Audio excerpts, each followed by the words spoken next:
like Pharrell's always been unique every time. Whatever sound he comes up with has always been there. So yeah. So we should expect weird and wonderful things in the future. Yeah, it's weird, but it's very listenable. Like you like Nigga, for instance.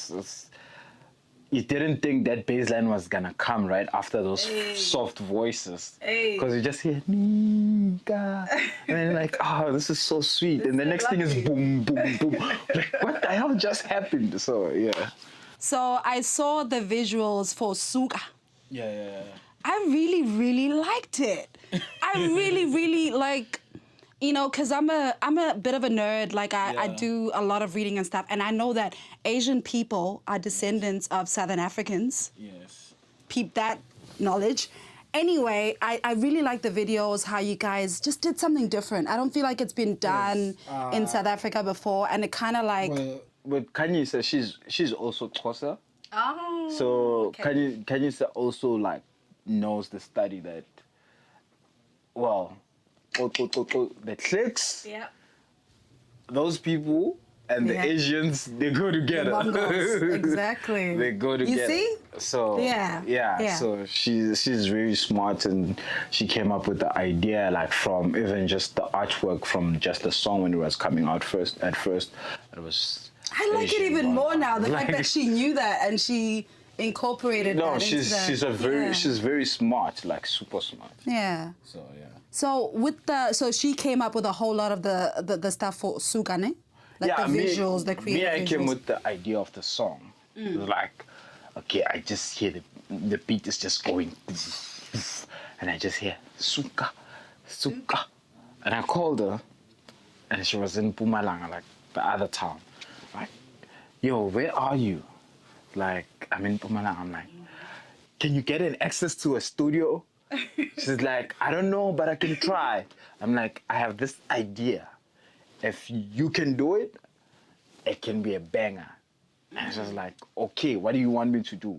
So I'm like, okay, I want you to say this and then do a small verse. Don't do a lot, like a small verse, like super tiny, like very small. That's why it's like, and all throughout the song, you just hear Suka. And then only in the bridge you can hear her doing the verse and then back to Suka. So it was like, let's just make it a dance song. Let's just do Suka all over the whole entire song.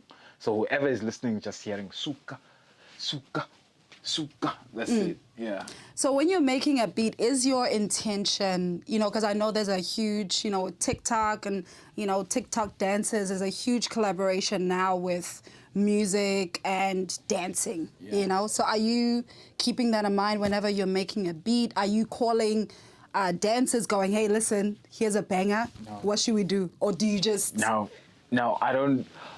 My music is not like however I do music. My cheat code has always been the simplest thing ever. Radio. Yeah.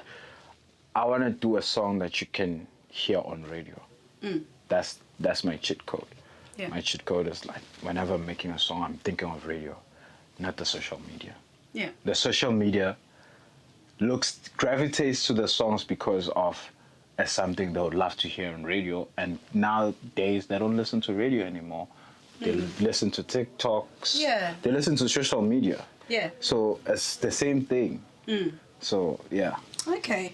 Yeah, because I was going to say, like, I'm not sure how the culture... I haven't been back home since 2011, so I'm not sure how the radio culture is. But here in Australia, I guess for an artist, really, radio is not really a big thing. You know what I mean? Like, it's not in comparison to all the different platforms, social media platforms and, you know, all the streaming sites. I feel like radio plays a role, but not as quite a bigger role as what I imagine in South Africa. So are you having a world view of how your music is going to be received? Or when songs like Nika and Bella Ciao became famous, were you just like, whoa, I didn't know everyone else was gonna like this? I mean, from just like the making of each and every song, I've already got an idea, because I go with what I want to hear. Because growing up, I listened to a lot of radio. So I was like, a lot of pop music in terms of radio played a role for me. So like all your Taylor Swift, your Lady Gagas, I've always listened to like, okay, this whole music thing is just, if you get it right for the radio, there's no way it can fail. There's no way it can fail.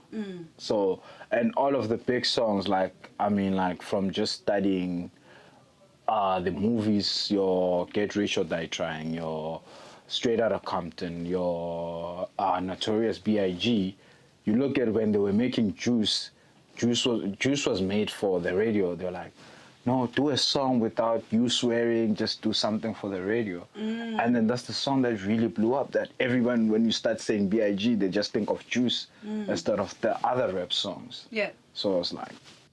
That's actually very wise. That's very wise. So where do you think you're going from here? Like what's next? What's next for the people who look up to you, admire you, and follow what you're doing? You have to stay in tune, bro. Can't you give us a bit of a teaser? Like, A smart teaser. You have to stay in tune, because Yeah. we're dropping Tumel's album. It's gonna be very different from all the other piano albums that have dropped in all of the years. That's the, like, going back to Bella Ciao, the reason, like, just that album itself, like Money Heist, it still resonates to a lot of people that have like listened to that album, and they still feel like, yo, this is one of the greatest albums. It's because it was just unique from the time it came out. And also this one is gonna be unique also. It's like the amount of work we put into in terms of like collaborations, in terms of sound also, as gonna be a very game changer, like how unique it is, you know? So, yeah. Cool. So for your fans here in Australia, you've been to Perth. What was the other city? Is it Brisbane? Yeah, Brisbane. You've been to Brisbane. You're going to perform in Melbourne. Yeah. What's the last city you're going to be in? The last city is Melbourne, because I Oh, think I'm okay. spending a lot of time in Melbourne. Oh, you're going to go to Adelaide? No, we're doing No. Sydney. Sydney, I'm with you. See, I was testing you. I was seeing if you're paying attention. No, I am paying attention. So for your fans here in Australia, you're going to be in Sydney. Yeah, I think for the other two states that have like heard my mixes, if you do have the money to fly to Sydney and Melbourne, I think you should do that, because I'm gonna be playing a different set. Because wherever I go, I play a different set. So whatever music you hear in Brisbane, that's not what you will hear when I was in Perth, and it's not the one you're gonna hear when I'm in Sydney, and it's not the one that you're gonna hear when I'm in Melbourne. Yeah. Because all the sets, they differ, and I just go with the crowd, and I just make you feel like I just give you an experience, basically, of the type of person I am. Okay. Well, thank you so much for having a chat with me, and good luck on your tour in Australia and in the future. I'm just honored that I get this opportunity, because I'm going to save this video and be like, I interviewed Tyler ICU. That's what I did. Yeah. You know what I mean? Because I foresee bigger and better things for you, and I can't